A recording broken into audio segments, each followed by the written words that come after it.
Welcome to Imperfect with Rebekah and Zandra.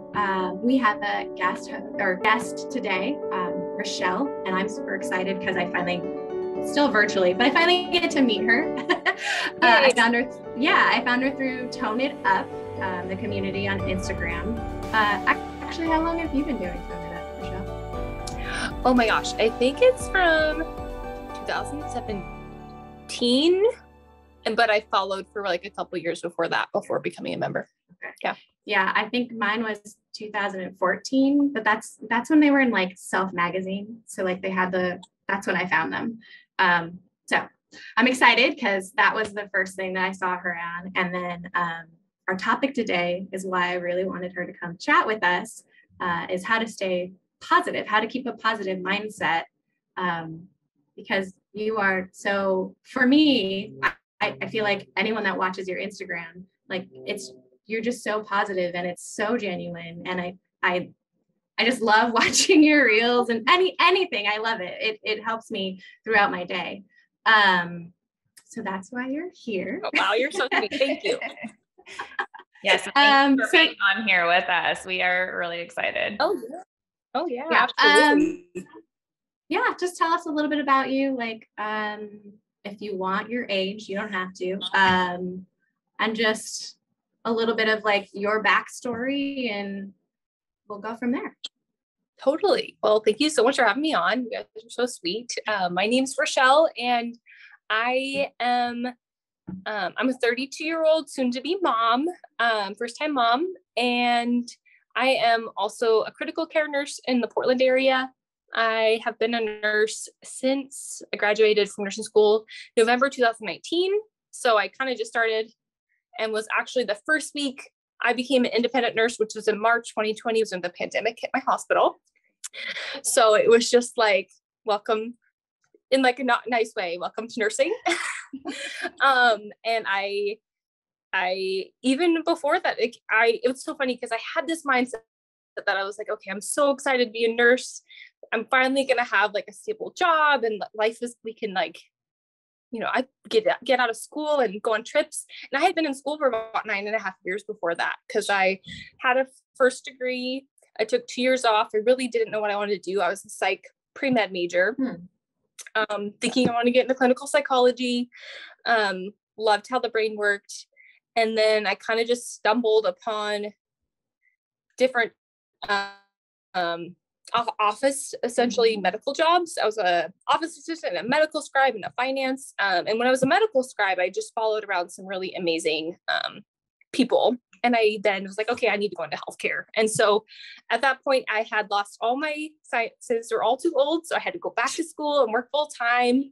And they were like 80, 90-hour work weeks. They were killer, and something I would not ever want to do it again. So I worked through that hard time. It was about 2.5 years of just like straight working to get to this goal. And I was like, okay, I'm finally so excited to become. And then I had nursing school, which was about 2 years after that. And I was like, okay, I'm ready to go adventure and just live life. And I was essentially, my life just rolled into being on night shift and feeling, to be honest, like I was owned by the hospital essentially, because so much of my life was spent whenever the whole world was sleeping. And then I just started to experience some of like the most traumatic things that I've ever seen in my life. And people's just the major suffering, being next to them as they went through some really, really hard times.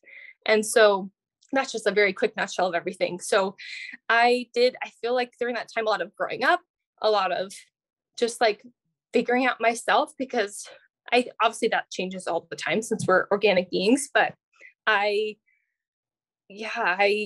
probably went to some of my lowest lows. I didn't know how to figure out how to do the night shift thing at first. I was learning tons of things about nursing, and then with staffing shortages and supply shortages, I was, either working a lot or just like needing to figure out emergency situations with equipment that we didn't need or didn't have. I just think of like one night where I had a patient who I thought was doing completely fine and stable, and their heart rate decided to spike in the 200s. And I didn't have, I was a med-surg nurse at the time, which is just slightly different than critical care. where they just don't have as much equipment. And I had to like race around the hospital to trying to find a heart monitor so I could figure out if this guy was okay or not. So that just kind of rolled into just always kind of just being in this fight or flight situation. And then I ran into, unfortunately, a situation where a patient hurt my back in 2 different places. And I was considered disabled for 6 months. And I was chair bound for about 2 months. And essentially had to like do daily therapy to get back.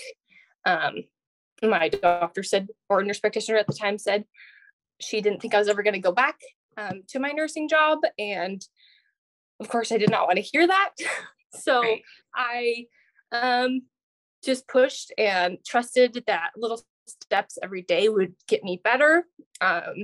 During that time, I decided to stop drinking alcohol to help my mental health, because my mental health was really bad. I was very sad and very lonely because I was also during lockdown. So I wasn't with my girlfriends.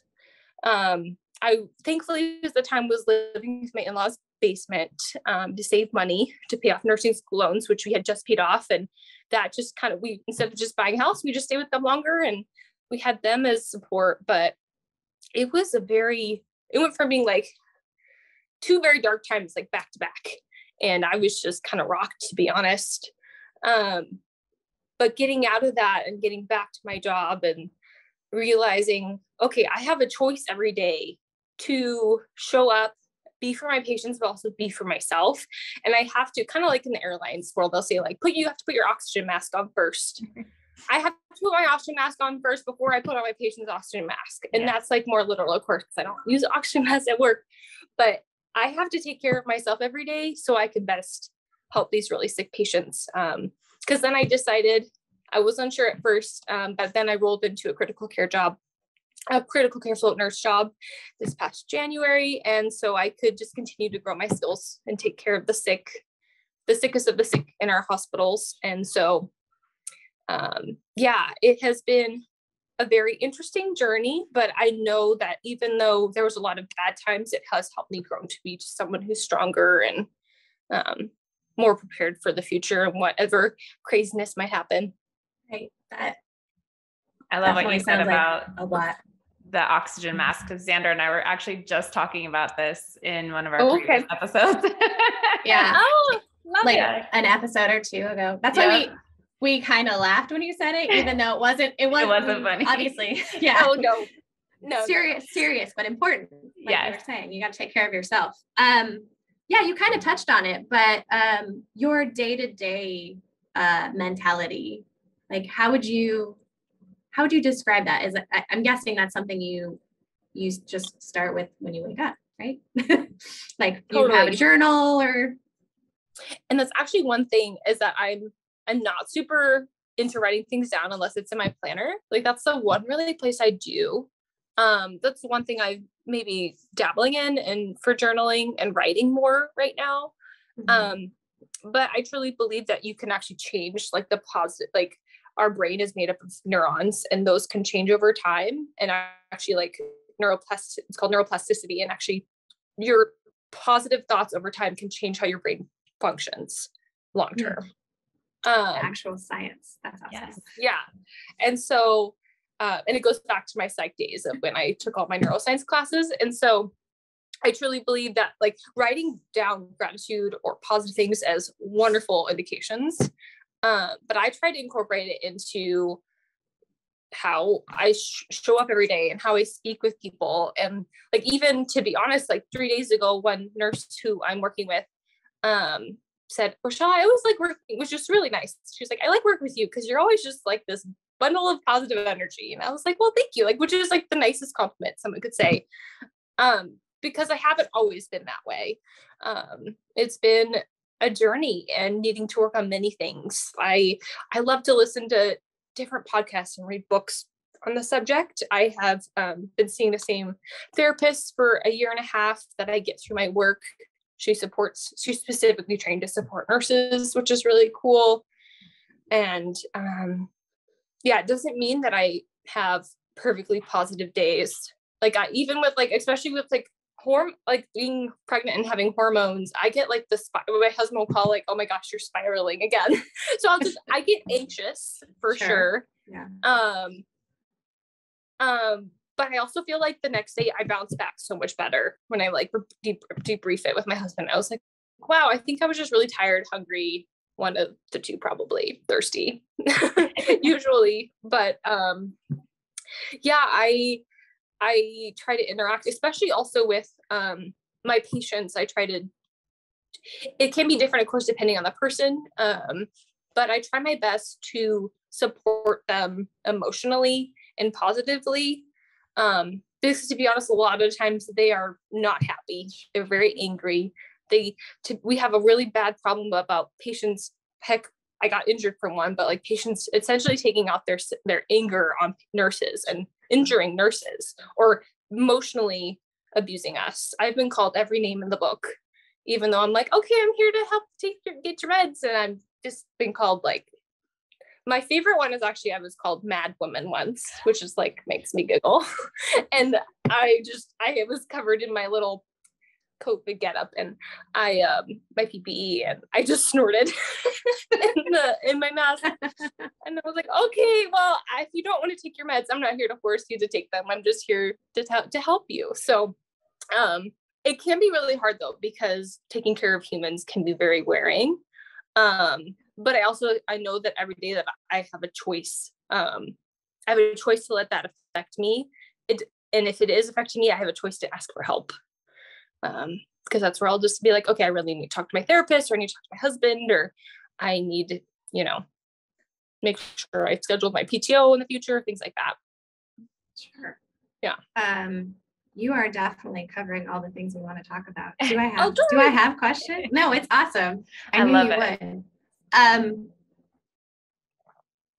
would. Do you have any idea? So it sounds like your husband is very supportive as well. Especially like your whole journey. I love the reel that you had of, I think it was his birthday. Oh, yes. Yes. Oh yeah. It was so cute. That was so cute. And I was like, oh, you can see that even your relationship is very genuine too. Like you guys seem to just mesh so well together. So it's great to hear that like he's somebody else that you go to instead of like, sure. I was expecting you to say like a girlfriend or something, but that's great that you guys have that relationship. Yeah. And I think so much of it, because I was a different person when we met. I was very shy. I really had a hard time of explaining of like what I wanted in like, even with a relationship, like I was so afraid if I said something that he wanted, he would leave, because essentially men in my past had done that to me. But he has been so patient with me. We'll be married 9 years this August. And so it's just kind of cool to just see how, of course I still have my things like where he'll be like, okay, you need to just ask, I have a problem right now doing too many things and not saying that I need help. I just think that he knows, but I need to communicate that. Right. So we're always, relationships are always working on them. But I really do think that he was kind of like, he found me at like a really broken point. And in not saying that I necessarily need a man to do that, but he supported my independence and letting me be who I was without him constraining me, which most of my relationships had. I can see why Zandra absolutely loves you and like gravitated towards you. I feel like the way that you're talking is like I've known you forever, because you totally sound like conversations that Zandra and I have all the time. That's why we're over here like kind of giggling, because everything that you're saying, I'm like, oh my gosh, yes, and that and that and that. And so I love it. She was telling me, I have this gal that I've been following, and she's through this community that I'm with, and she's genuine. I can just tell that she is so genuine. And listening to you right now, it is so apparent that you're so real. Like you're explaining everything that you've been through. And it's not like a made up, like fake it till you make it kind of a thing. Like you've been through it and you have really put in the work to get to where you are. And that is, it's inspiring. So I love it. Thank you. Oh, you're so sweet. It really is. And it actually reminds me, because I did mention I'm actually back on light duty disability now with my baby. Unfortunately, she and I are high risk. And so I kind of had this like at the beginning, this like PTSD wash over me because nurses were not super kind to me when I was disabled because I wasn't helping out. And I didn't look like I was injured. And I didn't look like I was, because now I'm someone who deals with chronic pain. I didn't look like I was someone who was in pain, even though I definitely was. And so I'm a new ICU nurse. And so their judgment is just really hardcore. And so I was really worried. I'm mostly interested to see what happens when I come back, because I was so fresh into the critical care world. I'm going to have to be like essentially a new student all over again, which is okay. But that I kind of went through this like a month span of where I was just really scared of having to deal with that and being new. Because when you're new, you're dealing with these patients who are so fragile, it could mean they're, life and death situations. And so I've had to focus on the positive things that have happened. And like, I'm really grateful that I've been switched to day shift while I'm pregnant, which has really helped, because night shift and pregnancy is really hard. Yeah. I'm thankful that, I have a really supportive director and she lets me be independent, and, I'm doing research on the side and things like that. So for me too, of that gratitude that just comes back into like how I'm thinking, and I'm like, have to grasp it. Doesn't mean that it's not hard, or it's like, I'm also been dealing with my own anxieties of like, what is a high risk labor going to be? I'm really kind of nervous to see what that will be. At the end of the day, it may be completely fine. But then I also know, I feel like it's a blessing and a curse to be a nurse and just know like, okay, I just hope X, Y, and Z doesn't happen, Sure. Yeah. So, so you had mentioned you're on disability and having PTSD. Let's call that a lemon in life. Like, what do you do kind of on the daily basis to like turn that around and help you, one, keep a healthy mindset, but also keep a positive mindset? Totally. Well, it helps that like at the end of this, I'm going to have a little baby girl for the first time. So that definitely helps, because my number one goal in my life for as long as I can remember is to be a mom. And so I used to, when my really hard work weeks, it was like, they were like the 80-90 hour work weeks, I would just repeat to myself over and over, I just can't wait to be a mom. I just can't wait to be a mom. If it was 2 a.m. to be studying, I had to do, drive a really far way to go to a project or whatever, that was my like, never give up. And I just can't wait to be a mom. I would repeat that to myself. And so, and of course, that's like my why that kept me going. And that why is going to be different for anybody. But I didn't even know at the time if I could be a mom at the time too. But I think of just like, okay, let's center myself, think about what's going on, what is really matters to me, what truly makes me happy. Because I've also gone through a period of time where I'm like, I thought like buying a new handbag or buying a new outfit was going to truly make me happy. But then I'm like, that stuff is not really why I show up every day. Like, don't get me wrong, I love like going on a fun shopping spree. You're having, it's fun to look put together and things like that. But what truly matters and what truly makes me tick? And that's for me, like spending time with my husband, but when I can see my girlfriends, doing what takes care of me. So like I am an exerciser, even though I'm now on limited restrictions. I show up for baby and I do my prenatal workouts and my stretches, and I deep diving into prenatal nutrition right now, which I really love. I just love nutrition in general. So I do those things that they bring me joy, genuine long-term joy into my life. Yeah. And then you are sort of answering it, but I'm going to ask the question anyway. What advice would you give to Rebekah or myself or anyone listening? What are your tips to maintain that healthy mindset and positivity each day? I think part of it is the realization to like the understanding that it's not always going to be perfect. There's no such thing as perfect. And once like I came, because I'm definitely a recovered perfectionist. And so if that's even a thing, I feel like I hear people talk about it, but I know that I can't strive for perfection. I got to strive what brings me joy. And then, heck, if something comes up and I like can't do my workout, it's not the end of the world. Like I used to be really upset if I like missed a workout or I had a couple of rest days in a row or what have you.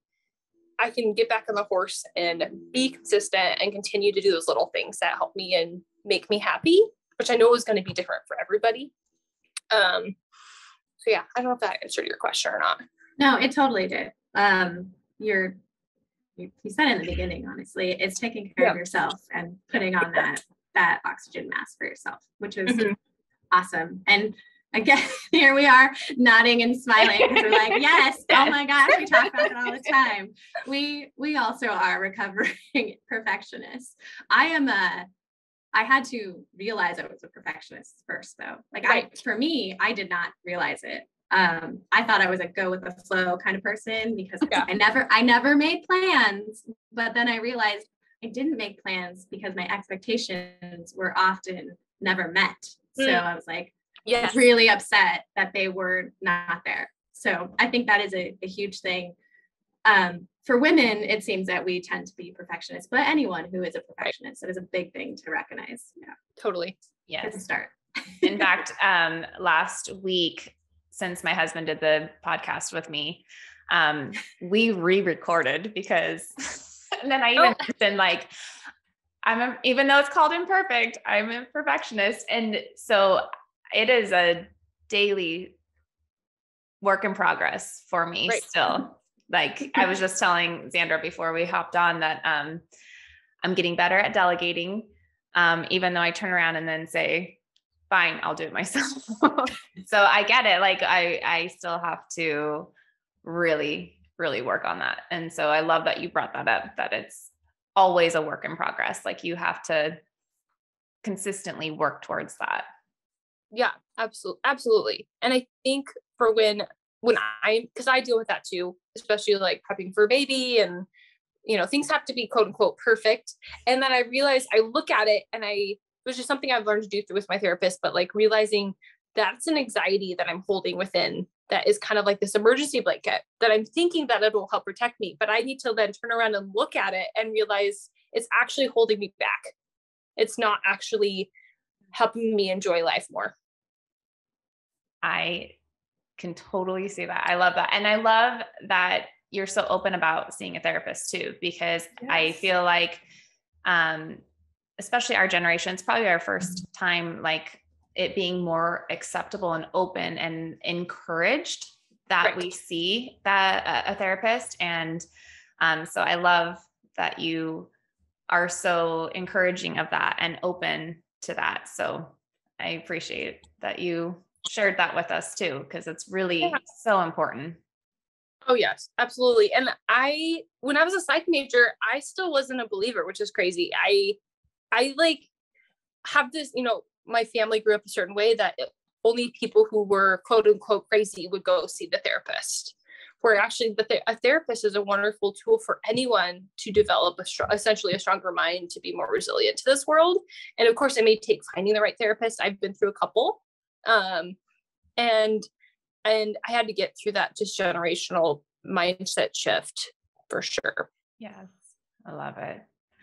Thank you so much for hanging out with us tonight. I know you are so busy and you're working on growing this beautiful baby and all these things. And so we're just so happy that you're on here, spending this time with us and being our first true guest. I mean, our husbands do kind of count, but yes, they're important too. Yes. They are very important. They are very important. And we're very grateful that they hung out, but it was so nice to meet you. And I hope, I don't know, I hope I'm not speaking for both of us, or for myself, but I really hope that we can have you on again.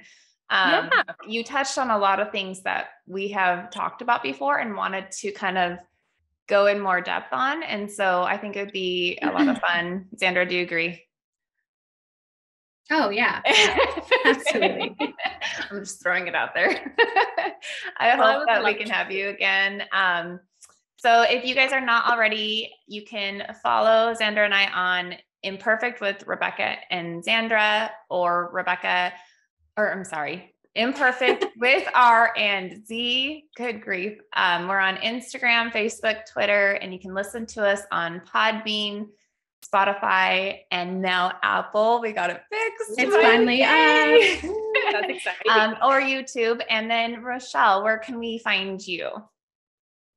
You can find me at Nurse Rashell _ on Instagram. And then I also have a Facebook too, which I dabble in a little bit.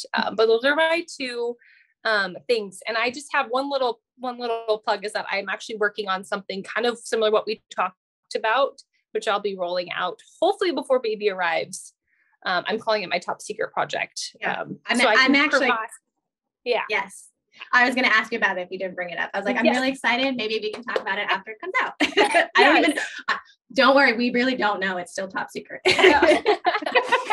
So I'm really close to being able to, I'm like 3/4 the way done with it right now. So it's been like a different little baby I've been working on, just so I really want to, I just want to be able to provide resources where I can help people if I can't see them in person. So I love it. That's awesome. I love it. That's so exciting. Congratulations. And I can't wait to see it. And yeah, so stay tuned. Make sure that you are following Rashell, and thanks so much for listening. And we hope that you guys have a perfectly imperfect day.